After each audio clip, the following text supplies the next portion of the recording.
Welcome back, everyone. Last week we left off the discussion about who is excluded from the just war, and that was always war against the savages or the barbarians. Right, so I wanted to start with this image here. This was Life magazine, published in the US in 1902, and it shows what was known as the water cure against the Philippine guerrillas. Water cure looks very similar to waterboarding of more recent wars. The idea was to lay them on their back, fill them with water to simulate drowning.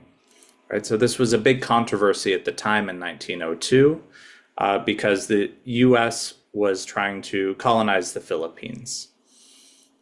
And there was this idea that the Philippines were going to be a republic. So one of the leading Philippine guerrillas who fought off the Spanish, and the US was also engaged in the Spanish-American War at the time.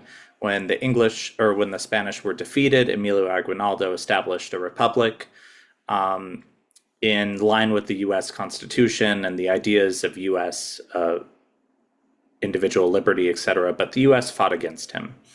There are some very telling quotes if you want to read the book by How to Hide an Empire by Daniel Immerwahr. Those of you that have taken my US foreign policy class have read that as well.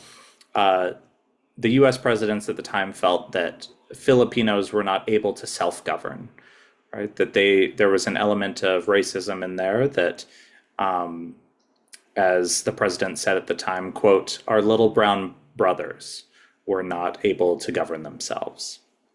And so this just war against the savages was waged in quite a savage manner by US at the time. So one of the colonels in the war was told to turn the island of Samar into a howling wilderness and shoot any male over the age of 10. And so there was this idea that the commercial value of America's new colonial venture was too tempting. And there was a pervasive belief that Filipinos were not prepared for self-government. So this is one thing that often kind of gets lost in the history books. And there's a really fascinating moment in history, especially at the beginning of World War II, where Pearl Harbor is attacked, but simultaneously the Japanese launched a full-scale invasion against the US colony of the Philippines. And literally, in the speech about A Day That Will Live in Infamy by FDR, he crossed out the mention of the Philippines because he thought Americans would view that as a far-off land and not an attack of the homeland, even though Hawaii at the time was not a US state and was also a colony and a military base. But just kind of one historical example that I think reverberates throughout history. So to give you a little bit more into this.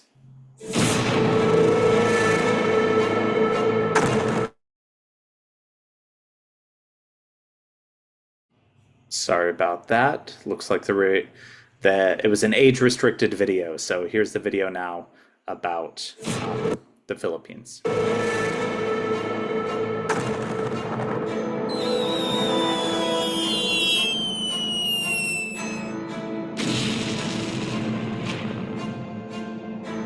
During the Spanish-American War of 1898, the United States wrested the Philippine Islands from Spain, and the Filipinos were pleased to be liberated from Spanish rule.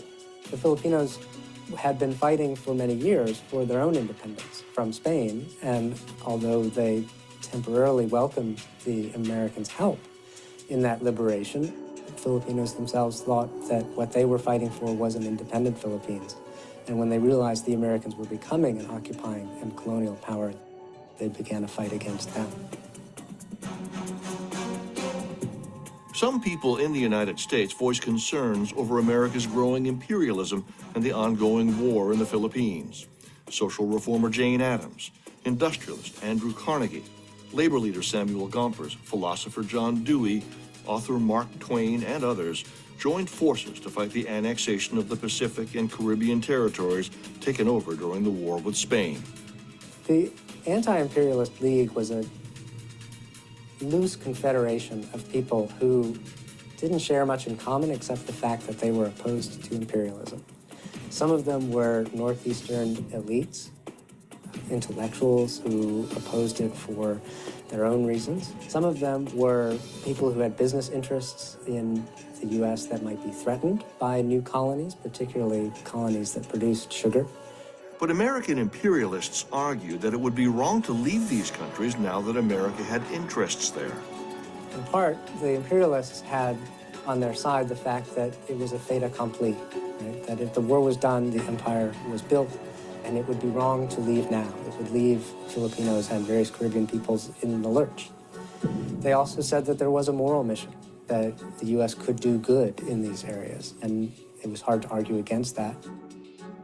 Imperialists also pointed out the military importance of American-controlled ports in faraway places like the Philippine Islands, giving America's new Navy safe harbors while protecting American interests around the world. The Philippines was America's principal experience with the costs and dangers of imperialism, because the acquisition of the Philippines was followed by a long, brutal war between the American troops and Filipino nationalists, a war that was much longer, much more costly, much more deadly than the Spanish-American War, although a war that's largely forgotten in American history. It was much like the Vietnam War in many ways. It took more than 3 years and 4,000 American lives to bring an end to the fighting in the Philippines. In 1902, President Theodore Roosevelt installed William Howard Taft as Governor General of the islands. In 1916, the United States promised self-government to the Filipinos, but full independence would not come until 1946. All right, so you see a little bit there. I think it's interesting and worthwhile. The book History of Bombing looks a lot more at the evolution of kind of colonial powers and colonial bombing through the European lens, right? In a lot of their kind of colonial outposts. And so this one you get to see the kind of U.S. Side of it a little bit more, and something that's often forgotten, but I think again reverberates throughout history in some very, very interesting ways. So let me just pull the slideshow back up real quick. And so when you look at the kind of history of colonial wars here throughout history of bombing as well as law, science, and liberalism, you see that the principles of international law, that war is only waged between states and armies and not between nationals and civilian societies. This principle does not apply to the barbarians. The machine gun, for example, was the British choice in colonial wars. In Sudan in 1898, the English lost 48 men and the Sudanese more than 10,000. The idea here was that technology was civilization.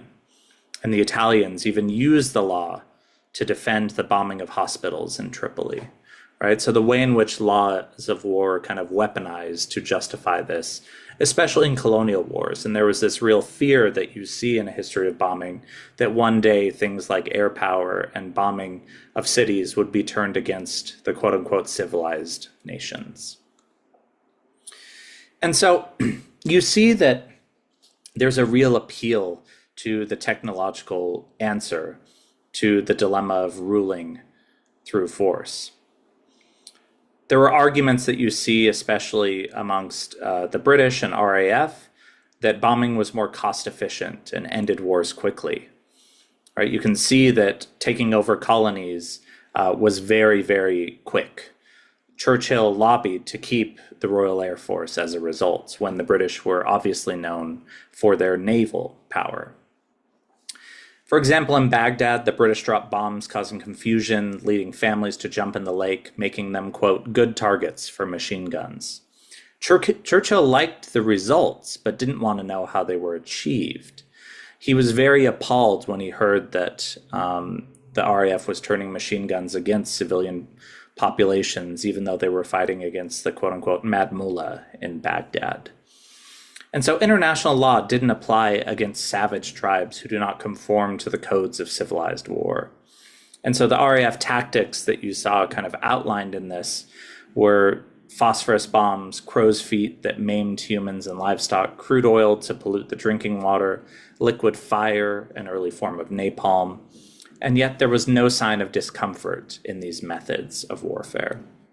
So at the same time as you have the kind of early arguments and birth of international humanitarian law, IHL, or the laws of war, you also saw this kind of contrast in colonial wars. So what is just war? We have Michael Walzer here, who brought just war theory back to the foreground in the wake of the Vietnam War, and is the preeminent scholar of just war theory today. If you've gone to any military academies, you've probably read Just and Unjust Wars, a really fascinating, accessible book that, for example, I got to meet once then Secretary Mattis, also known as from his call sign Mad Dog Mattis, general who served secretary in the Trump administration. And he specifically mentioned a passage from Just and Unjust Wars when I was speaking with him. So very prominent in military circles.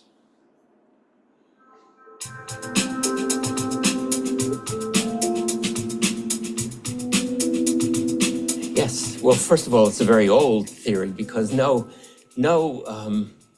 government in any high civilization and in many low civilizations, no government will send young men into battle to kill and be killed without offering some justification for what they are doing.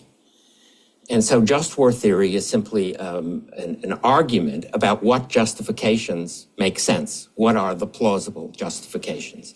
And how do we, as citizens, judge what governments do when they go to war? And the Greeks had arguments about when to fight and how to fight, and there are biblical accounts of arguments about when to fight and how to fight, and in the Islamic tradition there are arguments. And just war theory as a doctrine, it comes out of Catholic moral theology in the Middle Ages. So this is an ongoing and a very long ongoing argument. And in among us, the argument has a double character. There are arguments about when to go to war. When is it just to fight? This is called jus ad bellum, the justice of war. And we hang on issues of aggression. It's right to resist an attack. Just as you could resist on a city street if you were mugged, you could fight back, and that would be a miniature version of a just war.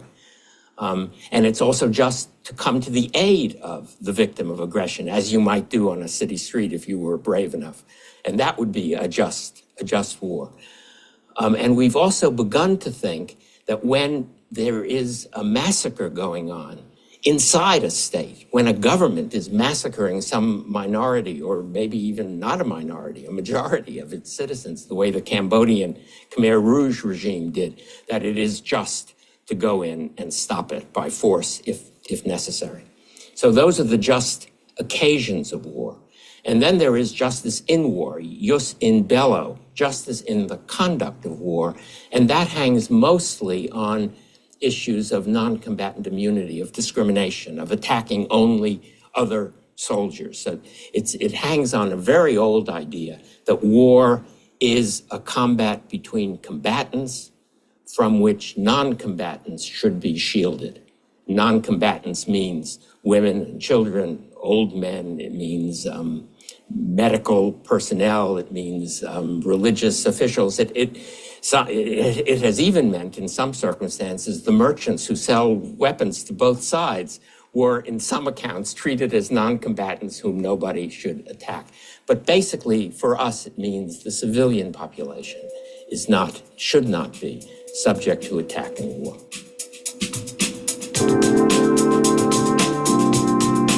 One challenge which I've written about is to add to jus ad bellum, the justice of war, and jus in bello, justice in war, a jus post bellum, justice after war. Once you have defeated the other side, what are your obligations in this, what might be a devastated country? It might be a country, if you've overthrown a regime like the Nazi regime in Germany and you've occupied the country, what constitutes just behavior then?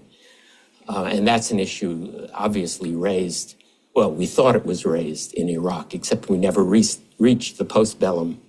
We started to talk as if it was after the war, but it wasn't and isn't. So in Iraq, we're still confronted with in bello arguments about the conduct of war. But that's an important question, and you can see it in the way in something like the NATO protectorate in Kosovo. We fought a mini war with the Serbs, and Kosovo was then put under a kind of NATO protectorate with UN authorization. And then what should NATO do? We have soldiers in Kosovo. What should they be doing? What constitutes a just conduct when you're occupying somebody else's? All right, so that's your kind of quick crash course. And here's a kind of brief overview of the just causes in going to war, jus ad bellum, and the just causes in engaging in war. So the three kind of principal classical causes are just cause, right intention, and legitimate authority. So in classic tradition, you needed to have a just cause to go to war. That could be righting a wrong. You needed to have the right intention. It wasn't necessarily just to dominate, although punishment was classically understood to be one. And you need to be a legitimate authority, which means you down the street can't declare war on someone, but a king could.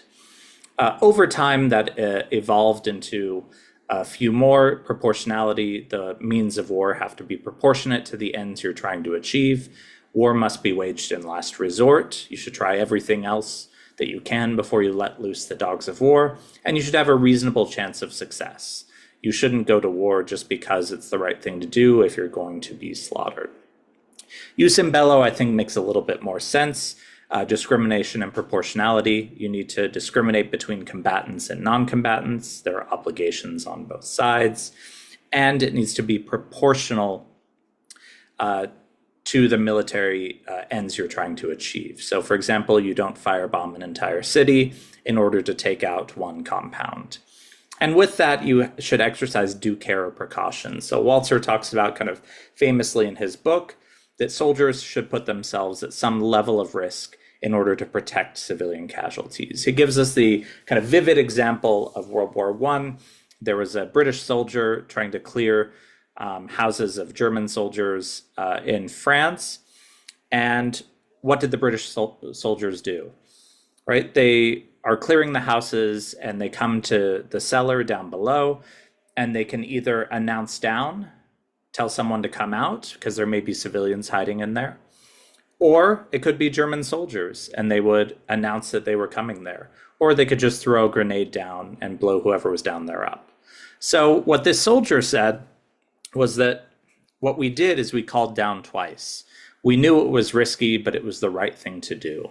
And after they called down twice, a French family that had been hiding in the cellar came up and surrendered right as he was about to pull the pin on the grenade. So that's the idea of due care in war, that soldiers need to put themselves at some reasonable level of risk in order to protect civilian life. It's not force protection above civilian protection. Civilian protection always comes first. And so that's something that is teased out in Just and Unjust Wars if you want to read it. So what does it look like today? So a lot of the ethics of war have been codified in international humanitarian law, or IHL, of which the ICRC, International Committee for the Red Cross, has a great explainer on what that entails. When wars happen, international humanitarian law sets out agreed rules for how they are to be conducted. States develop these rules to protect the civilian population from the effects of hostilities. These rules outline what targets may be legally attacked and how, based on a careful balance between military necessity and humanity. Like all of IHL, they apply regardless of the reasons for fighting. The three main principles are distinction, proportionality, and precautions. The principle of distinction requires parties to armed conflicts to distinguish at all times between the civilian population and combatants, and between civilian objects and military objectives. Attacks against military objectives, including combatants, are not prohibited.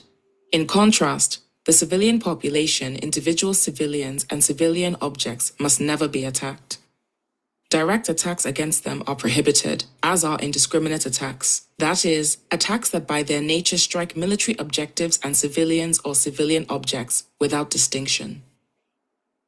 Under the principle of proportionality, attacks against military objectives are prohibited if such attacks may be expected to cause incidental loss of civilian life, injury to civilians, damage to civilian objects, or a combination of these, which would be excessive in relation to the concrete and direct military advantage anticipated. In simple terms, this means that a military objective may only be attacked if the potential accompanying civilian losses are not expected to outweigh the foreseen military advantage. The principle of precautions requires that in the conduct of military operations, constant care must be taken to spare the civilian population, civilians, and civilian objects. In attack, so-called active precautions include doing everything feasible to verify that targets are indeed military objectives, cancelling or suspending an attack if it becomes apparent that the target is not a military objective, and giving effective advance warning of attacks which may affect the civilian population unless circumstances do not permit. So-called passive precautions require taking all feasible steps to protect the civilian population and civilian objects under one's control against the effects of attacks. The principles of distinction, proportionality, and precautions are complementary, and all three must be respected for an attack to be lawful.